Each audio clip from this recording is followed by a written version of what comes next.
Mes chers élèves, bonjour. J'espère que vous allez bien et que vous êtes contents de retrouver mes cours. Alors, d'abord, je voulais vous dire que nous avons étudié au cours précédent, donc c'était le 30e cours, la négation des phrases verbales. Et aujourd'hui, nous allons aborder la négation des phrases nominales et faire une petite révision de la négation des phrases verbales. Alors, la chose que je ne vous ai pas dit la dernière fois et que je voulais laisser pour ce cours à propos de la négation verbale, on avait dit qu'il y avait trois particules. La, lam et lan. Et chaque particule apporte un temps différent. La apporte le présent, lam apporte le passé et lan apporte le futur. Et les trois sont suivis d'un verbe au présent. Ce qui prouve bien que ce n'est pas le verbe qui détermine le temps, vu que si c'était le verbe qui déterminait le temps, à ce moment-là, ce serait, dans les trois cas, ce serait le présent. Or, c'est la particule qui apporte le temps. Ce que je ne vous ai pas dit et qui va nous amener à passer à la négation des phrases nominales, c'est qu'il y a une quatrième particule que l'on peut utiliser dans les phrases verbales et aussi dans les phrases nominales. C'est la particule « ma ». Et la particularité de cette particule négative, verbale et nominale, c'est qu'elle n'a aucune incidence sur le temps. Donc en fait, vous prenez un verbe au passé, au présent et au futur, et vous mettez dans les trois cas « ma ». Donc elle est plus facile d'utilisation. Et elle ne provoque aucun changement dans le verbe. Donc elle est facilement utilisable. Alors vous allez me dire pourquoi j'en parle à la fin. Parce qu'elle est moins utilisée que la, lam et lan, bien qu'elle soit plus facile à utiliser. Alors là, c'est quelque chose à vous de l'utiliser si vous voulez. Alors prenons un exemple de verbe au passé, au présent et au futur et appliquons-leur la particule négative ma. Je suis allé, c'est dhahabtu. Du coup, comment on va dire je ne suis pas allé? Ma dhahabtu. Ça, rien ne change. Je vais, adhabu. Faites-le avec la particule ma. Dites je ne vais pas ou je ne pars pas. Ma adhabu. Est-ce que quelque chose a changé? Non. Maintenant, au futur. Sa'adhabu. J'irai. Vous savez que pour construire le futur, on met ça au début d'un verbe au présent. Donc, sa'adhabu, j'irai. Je n'irai pas. Ma sa'adhabu. Donc, extrêmement facile. Alors, vous allez me dire pourquoi j'en ai pas parlé au début. Parce que, même si c'est plus facile d'utiliser, eh ben c'est lam, la et lan qui sont le plus utilisés plutôt que ma. Et donc, vous n'êtes pas obligé de suivre les autres personnes. Vous pouvez utiliser ma dans vos négations. Hein, vous la trouvez plus simple, donc utilisez-la. Maintenant, revenons. Alors là, vous avez compris que vous prenez n'importe quel temps, vous mettez ma et vous avez la négation. Pour vous faire un petit rappel, imaginez que j'utilise les trois particules. Qu'est-ce que je vais dire pour dhahabtu? Pour dire, dhahabtu veut dire je suis allé. Comment vous allez dire je ne suis pas allé? Rappelez-vous, c'est laquelle? C'est lam. Mais si j'utilise lam, est-ce que je laisse dhahabtu? Non, je vous ai dit que pour les trois particules négatives verbales, à part ma, les verbes doivent être au présent. Donc, ma adhabu et pas ma dhahabtu. Et si je dis la négation du présent, la adhabu, je laisse comme ça parce qu'il est au présent. Et si je dis je n'irai pas, est-ce que je vais dire lan sa'adhabu? Non, parce que j'ai dit qu'avec les trois particules, c'est le présent. Donc on doit lan adhabu. Alors, la seule chose que je vous rappelle, c'est que j'avais dit qu'avec lam, pour le passé, la dernière voyelle disparaît. Lam adhab. Vous pouvez laisser sans, ou vous pouvez mettre un soukoun. Soukoun veut dire pas de voyelle. Pas de voyelle.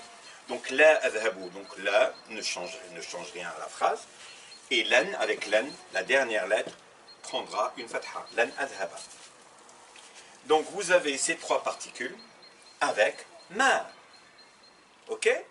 Et ma, la particularité de ma, c'est qu'elle n'a aucune incidence sur le temps.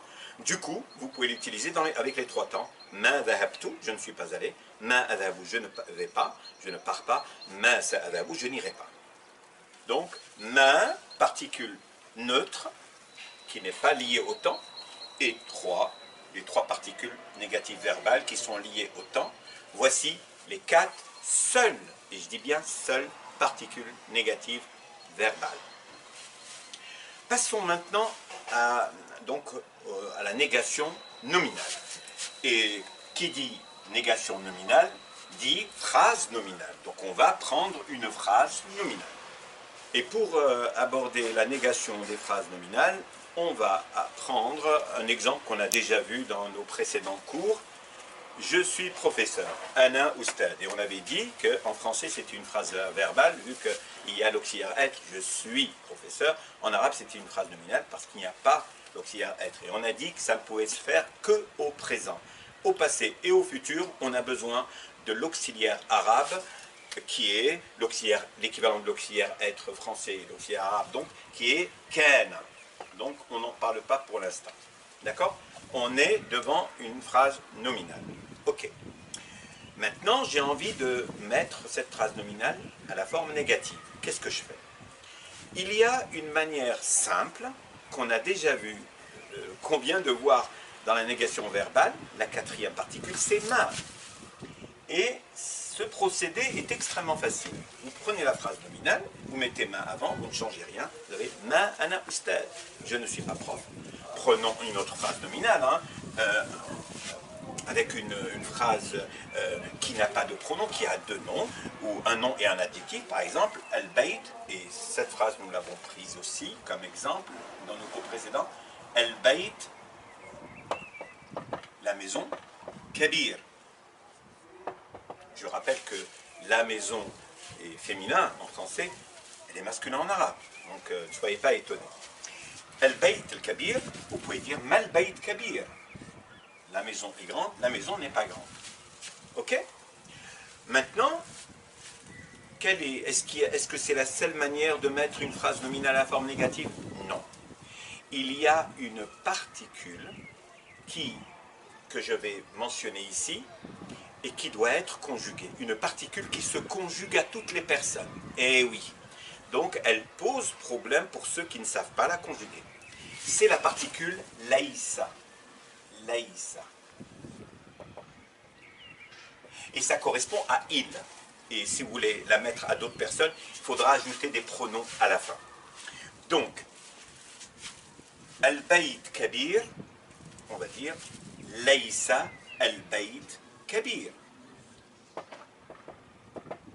Donc, pour les phrases nominales, la négation des phrases nominales, vous avez soit ma, qui ne provoque aucun changement à la phrase, et vous avez laïsa, qui va s'adapter en fonction de la personne ou de la chose dont on parle. Laïsa al-bayt kabir. Et je rappelle juste une chose, c'est qu'avec laïsa, le deuxième terme va avoir un tanwin, s'il est masculin. S'il est féminin, on n'aura pas besoin de tanwin. Laïsa al-bayt kabiran. Laïsa al-bayt kabiran. Et si on le fait avec ana ustad, du coup, ça ne sera pas laïsa. Ça sera lastu. Ça sera conjugué à la première personne. Et l'inconvénient, c'est qu'il faudra apprendre la conjugaison de laïsa, que je vais écrire sur le tableau et que je vais dire verbalement. Donc, comme il y a un pronom ici, vous allez mettre lastu. Lastu, qui est une des variantes de laïsa, à la première personne du singulier. Alors, pour lastu, est-ce qu'on va garder ana? Ben non, parce que dans lastu, il y a le pronom de je. Donc, lastu, du coup, on enlève ana. Lastu, et on vous rappelle qu'il y a un à la fin, lastu ustadan. Si c'était une femme qui parlait, on aurait dit lastu ustada. On aurait mis ta marbuta. On n'aurait pas eu besoin de me dire lastu ustadatan. Très peu de gens le font, donc lastu ustada. Mais pour je, lastu ustadan. Alors si vous avez oublié an, ce n'est pas un drame.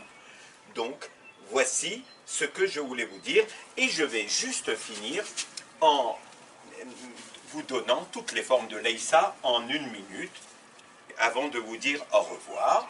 Et donc je vais vous les donner dans l'ordre. Donc, d'abord, je ne suis pas lestu. Tu n'es pas lesta. Tu n'es pas féminin lesti.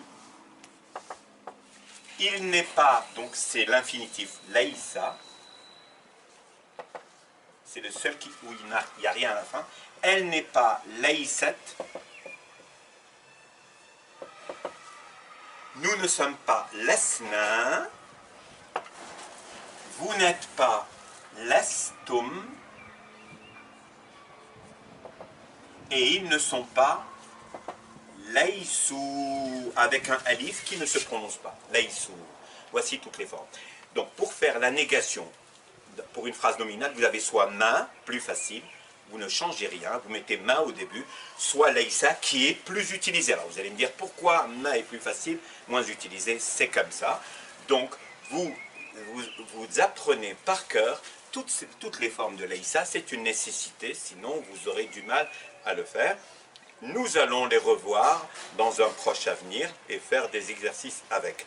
Voilà, donc vous avez pour la phrase nominale, la négation de la phrase nominale, vous avez laïsa conjugué à toutes les personnes à connaître, ou sinon vous avez ma qui est plus simple, vous pouvez adopter ma, mais pour avoir accès aux écrits et tout, très souvent c'est laïsa, la plupart du temps c'est laïsa qui est utilisé. C'est la raison pour laquelle je pense qu'il ne faut pas la sous-estimer, il faut la prendre sérieusement.